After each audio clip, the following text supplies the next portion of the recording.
ನಮಸ್ತೆ. Media focus ವೀಕ್ಷಕ ಮಿತ್ರರಿಗೆ ಸ್ವಾಗತ. ನಾನು ಶ್ರೀಪತಿ ಹೆಗಡೆ, ಹಕ್ರಾಡಿ.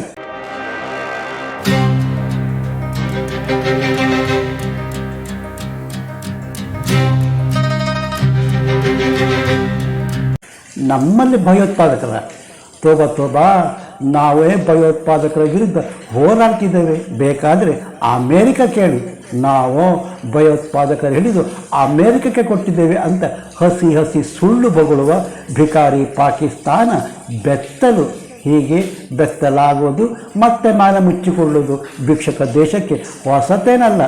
ಪಾಕ್ ಸಜ್ಜನಿಕೆ ಮುಖವಾಡದ ನಾಟಕ ಬಯಲು. ಅಚ್ಚರಿಯೇನು ಗೊತ್ತಾ?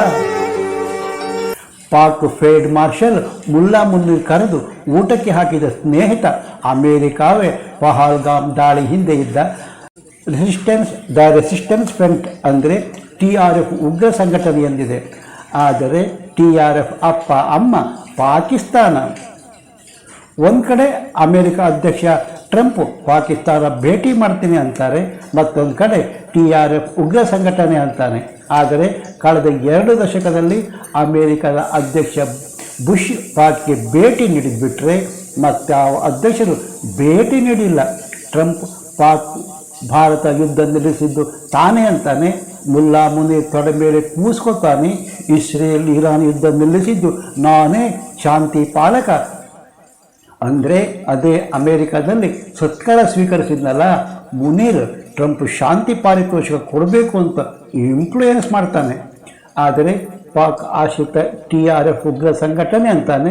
ದಿನಕ್ಕೊಂದು ಹೇಳಿಕೆ ನೀಡುವ ಟ್ರಂಪ್ ದೊಡ್ಡಣ್ಣನ ಸಣ್ಣತನಕ್ಕೆ ವಿಶ್ವ ನಂಬಿಕೆ ಹರೋಹರ. ಗೆಳೆಯರೆ, ಇದೇ TRF ಇದೆಯಲ್ಲ, ಅದು ಮಾಡಿದ ಭಾನ್ಗಡಿ ಒಂದೆರಡಲ್ಲ ರೀ. ಕಾಶ್ಮೀರಿ ಪಹಲ್ಗಾಮ್ ದಾಳಿ ಮಾಸ್ಟರ್ ಮೈಂಡ್ TRF ಸಂಘಟನೆ ನಾಯಕ. ಅಮಾಯಕ ಪ್ರವಾಸಿಗರ ಜಾತಿ ಕೇಳಿ ಹತ್ಯೆ ಮಾಡಿದ ಸಂಘಟನೆಯ ಮನೋಸ್ಥಿತಿ ಕ್ರೂರತ್ವಕ್ಕೆ ಸಾಕ್ಷಿ. ಏನದು ಸಂಘಟನೆ? ಅದರ ಹಿಂದಿನ ಉದ್ದೇಶ ಏನು? ನಡೆಸಿದ ದಾಳಿಯ ಪರಿಣಾಮ ಏನು? ನೋಡಿಕೊಂಡು ಬರೋಣ ಬನ್ನಿ.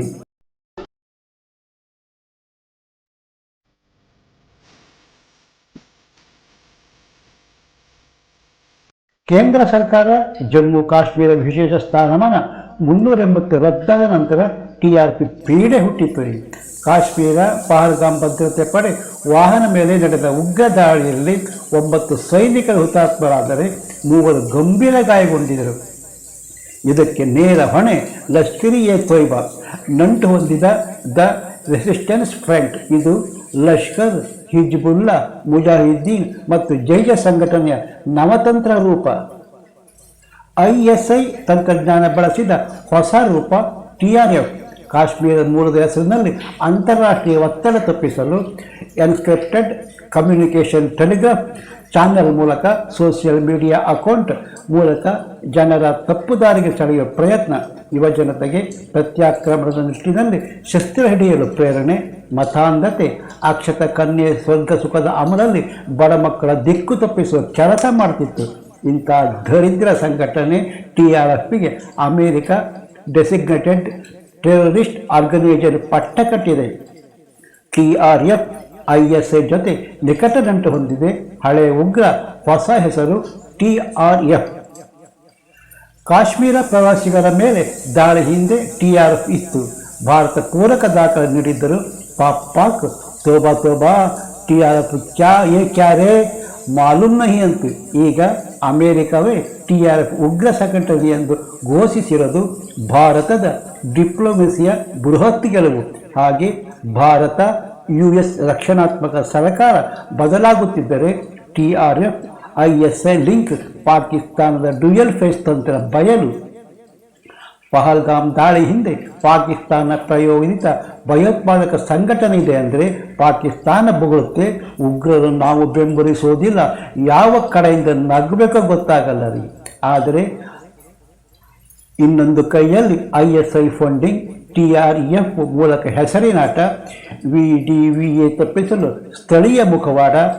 ಲಡಕಾಸಿ ಪಾಕ್, ISI ಮತ್ತು ಲಷ್ಕರ್ ಕಾಶ್ಮೀರದಲ್ಲಿ ಭಾರತ ಸೈನಿಕರ ಮೇಲೆ ಲಘು ದಾಳಿಗಳ ಸರಣಿಯಿಂದ ಭೀತಿ ನಿರ್ಮಿಸಲು ಪ್ರಯತ್ನ ಮಾಡಿದರೆ ಅದೇನು ಅಂತಾರಲ್ಲ, ಸ್ಥಳದಲ್ಲೇ ಡ್ರಾ ಅಲ್ಲೇ ಬಹುಮಾನ.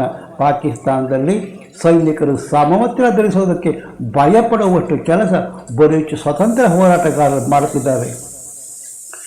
Baloch liberation army BLA, Baloch national guard ತೀವ್ರ ಹೋರಾಟಕ್ಕೆ ಪಾಕ್ ಗಡಗಡ ಮಾಡಿದುಣ್ಣು ಮಾರಾಯ ಅಂತಾರಲ್ಲ ಹಾಗೆ ಇದುವರೆಗಿನ ಬಲೂಚ್ ದಾಳಿಯಲ್ಲಿ ಸುಮಾರು 600 ಪಾಕ್ ಸೈನಿಕರು ಹೂರ್ಯಾತ್ರೆಗೆ ಹೊರಟರೆ 30 ಬಲೂಚ್ ಹೋರಾಟಗಾರರು ಮೃತಪಟ್ಟಿದ್ದಾರೆ.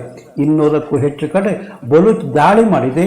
ಇತ್ತೀಚೆಗೆ ಬಲೂಚಿಸ್ತಾನದಲ್ಲಿ ಪಾಕ್ ಆರ್ಮಿ 12 ಸೈನಿಕರ BLA ದಾಳಿಗೆ ಬಲಿಯಾಗಿದ್ದಾರೆ.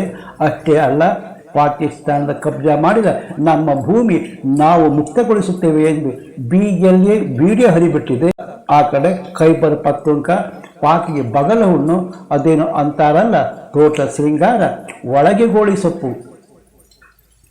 2025 ಏಪ್ರಿಲ್ 22ರಂದು ನಡೆದ ಉಗ್ರ ದಾಳಿಯಲ್ಲಿ 26 ಪ್ರವಾಸಿಗರ ಹತ್ಯೆ ಆದರೆ ಈ ಘಟನೆ ಭಾರತದಲ್ಲಿ 2008 ಮುಂಬೈ ಆಕ್ರಮಣದ ನಂತರ ಸಿವಿಲ್ಗಳ ಮೇಲೆ ನಡೆದ ಅತ್ಯಂತ ಭೀಕರ ಹಿಂಸಾಚಾರ.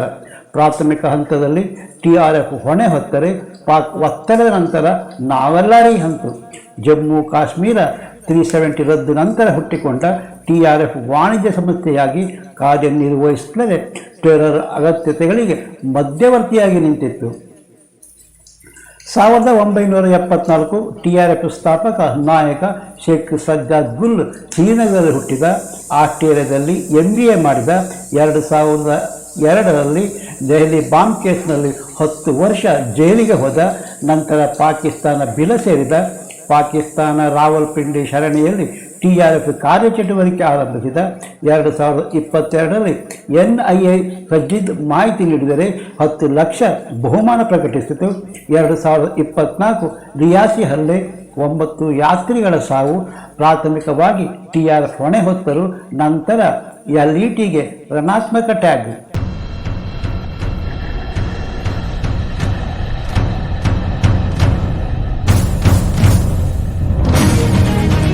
ಅಮೆರಿಕದ ವಿದೇಶಾಂಗ ಕಾರ್ಯದರ್ಶಿ ಮಾರ್ಕೋ ರೂಬಿಯೋ TRF ಉಗ್ರ ಸಂಘಟನೆ ಘೋಷಣೆ ಹಿಂದೆ ರಾಷ್ಟ್ರೀಯ ಭದ್ರತೆ ರಕ್ಷಿಸಲು ಮತ್ತು ಪಹಲ್ಗಾಮ್ ದಾಳಿಗೆ ನ್ಯಾಯ ಒದಗಿಸಲು ಅಧ್ಯಕ್ಷ ಡೊನಾಲ್ಡ್ ಟ್ರಂಪ್ ಆಡಳಿತದ ಬದ್ಧತೆ ಪ್ರತಿಬಿಂಬಿಸುತ್ತದೆ ಎಂದರೆ ಅಮೆರಿಕ ನಿರ್ಧಾರ ಭಾರತ ಸ್ವಾಗತಿಸಿದೆ. ಇದು ಭಯೋತ್ಪಾದನೆ ವಿರುದ್ಧ ಜಾಗತಿಕ ಏಕತೆ ಸೂಚಿಸುತ್ತದೆ ಎಂದಿದೆ. ಗೆಳೆಯರೇ, ಪಹಲ್ಗಾಮ್ ದಾಳಿ ಕುರಿತು ಚಿಕ್ಕ ಮಾಹಿತಿ ಕೊಟ್ಟುಬಿಡ್ತೀನಿ.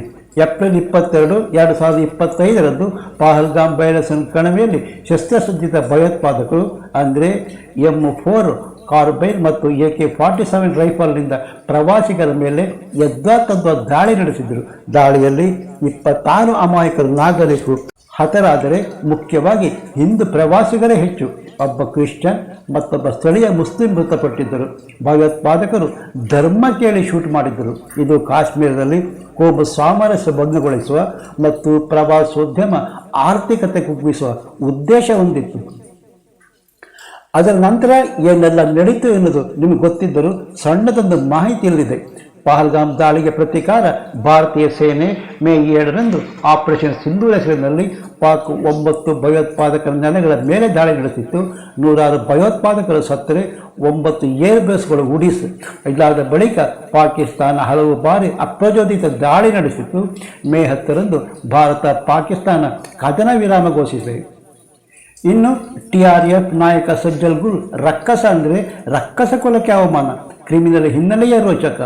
ಹಲವು ವಿಧ್ವಂಸಕ ಕೃತ್ಯ ನಡೆಸಿದ ಶಾಂತಿ ದೂತ ಪಾಪಿ ಸಜ್ಜಲ್ ಸ್ವಜಾತಿ ಪತ್ರಕರ್ತ ಸುಜಾತ್ ಬುಖಾರಿ ಕೊಲೆ ಸಂಚಲ್ಲಿ ಭಾಗವಹಿಸಿದ್ದ. ಈತ ಸ್ಥಾಪಿಸಿದ ಅಪರಾಧ ಹಿನ್ನೆಲೆ LET ಫ್ಯಾಕ್ಟರಿ TRF ಮೇಲೆ ನಿಷೇಧ ಹೇರಲಾಗಿದೆ. ಮುಖ್ಯಸ್ಥ ಗುಲ್ ಭಯೋತ್ಪಾದಕ ಲಿಸ್ಟ್ ಸೇರಿದ್ದ.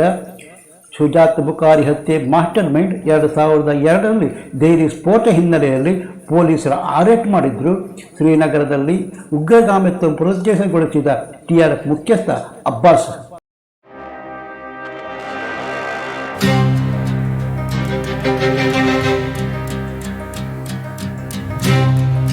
NIA ಕಾಶ್ಮೀರದ ಹಲವಾರು ಸ್ಥಳಗಳ ಮೇಲೆ ದಾಳಿ ಮಾಡಿ ಭಯೋತ್ಪಾದಕರು ಬಂಧಿಸಿದರೆ ಕೇಂದ್ರ ದಿ ರೆಸಿಸ್ಟೆನ್ಸ್ ಫ್ರಂಟ್ಸ್ ಭಯೋತ್ಪಾದಕನ ಸಂಘಟನೆ ಎಂದು ಘೋಷಿಸಿದೆ. ಮುಖ್ಯಸ್ಥನ ಭಯೋತ್ಪಾದಕ ಎಂದು ಟ್ಯಾಗ್ ಮಾಡಲಾಗಿದೆ.